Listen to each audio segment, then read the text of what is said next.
I'd like to talk with you a little bit now about varnishes. Sometimes varnishes are used over the top of a floor color print job to protect it.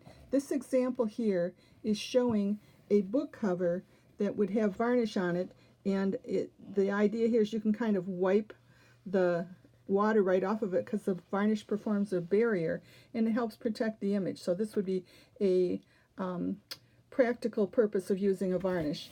This image over here, this early album by Janis Joplin, is showing that there's a lot of wear on this album cover, and if they had used a varnish over the top of it, it would have helped protect it and given the image a longer lasting effect.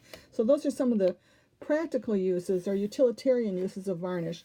Then there are other uses of varnishes for images, and this one here is one of my favorites. This is showing a stalk of broccoli that was photographed. I really can't hold the book far enough away or the camera far enough away for you to see the whole thing at once. But it's a stalk of broccoli, and it was freshly rinsed, and there's water drops clinging to it.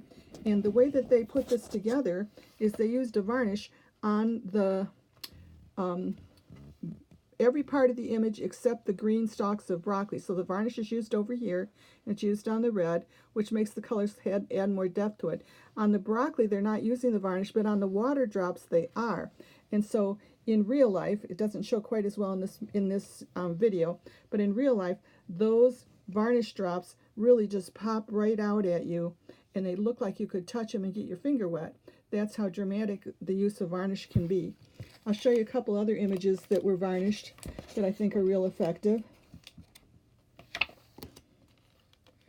This one here is saying that if you don't want to go to the expense of using a varnish, you could actually mix varnish in with your ink and adds more dramatic depth to the image.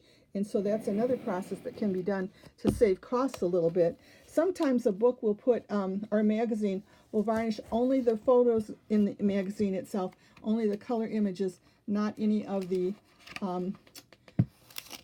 text pages or the blank parts of the page. Now this part shows one of my favorite techniques.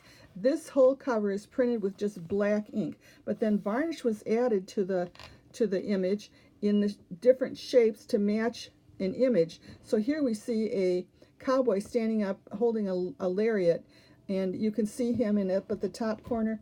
You can see here, I'm going to try to adjust the angle this so it shows up better, a person on a diving board, but there's no color on this page except black ink. It is simply the use of varnish in areas where the image would be forming the silhouettes. Here's a better example of it. In this case, what we have here, again trying to hold the book far enough away from the magazine or from the camera so you can see it. What we have here is a cowboy from a rodeo scene, and that part of the image is not varnished, but the rest of the black image is. So again, it's an example of just one color of ink, but the varnish applied as a second factor, which allows it to look like there's an image on top of an image. And so the black really is seeing two pictures there in black, because the one part that's not varnished is showing up as more of a gray color in the image. I'll show you a couple other ones here. This is one time when an online class is not quite as good as the real class, because in the real class I could pass this book around and show it to you. Here we see an example of some toilet tissue. And the toilet tissue, the goal for advertising this is to make the toilet tissue seem very soft. And what they've done in this case is they've applied the varnish to every place except the white toilet tissue. So the white toilet tissue looks soft and does not have the same effect. I'm trying to get a little bit of a glare here with the oh, and there's a water drop that they've applied varnish to that one spot on the water drop. But I'm trying to get a little bit of a glare here in the image so you can see where the varnish is versus where it's not. Don't know how effective that video is working for you there, but maybe if I pan back a little bit here, you can see it better. So that's another case where in the real world, this looks like you can just touch it, like it should be cottony soft as your finger goes over the surface there. In this image here, they varnished the bottles. So the bottles are showing up with more depth to them because of the varnish applied on the bottles themselves. And again, that's a way to make them really seem to stand out. The varnish, but the white background does not have the varnish on it, but the bottles do.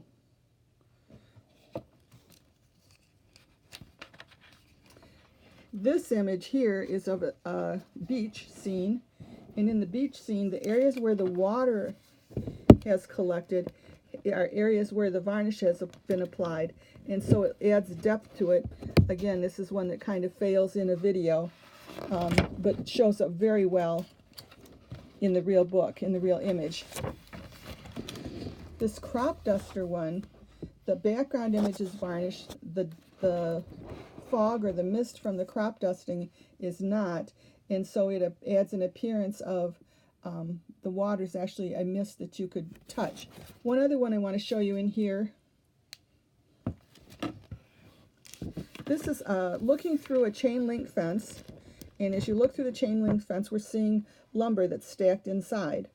The lumber has the varnish on it, but to convey the rusty look of the fence, they didn't want to make that look shiny, so the rusty part of the fence does not have varnish on it, while the other parts of it do. Now, as you can imagine, it takes quite a bit of effort in creating your design to determine what parts of the image are going to get the varnish and what parts are not, and this would probably take hours to do in your software. You have to create a second image that indicates just what shapes are going to get the varnish.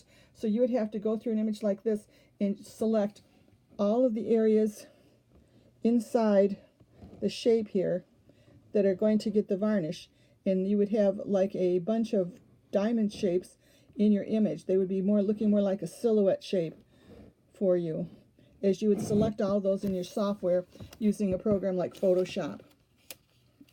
One final one I want to show you is using a background image. Here, this page was printed with just blue ink, but if you look at where the varnish was applied on it, you can see a secondary, it looks like a secondary color has been applied, which puts a design all over the whole page. That design of those arrows in spiraling circles is applied with the varnish. So there's a lot you can do with this, and you get into some advanced design using varnishes, and you would need to talk to your print shop about that and how that whole process works. I think that it can add a lot of depth. Here's one final image I'll show you. This one shows trees, a bunch of leaves off a tree, and the varnish is applied in such a way that the edges of the leaves stand out more, with more depth to them than the inner parts of the image do. So again, that's another printing technique. We would put that under the category in our notes. It's coming under the category of a 5th ink or a 6th ink, but in reality, it's actually a varnish that you're using. Hope you enjoyed that little show.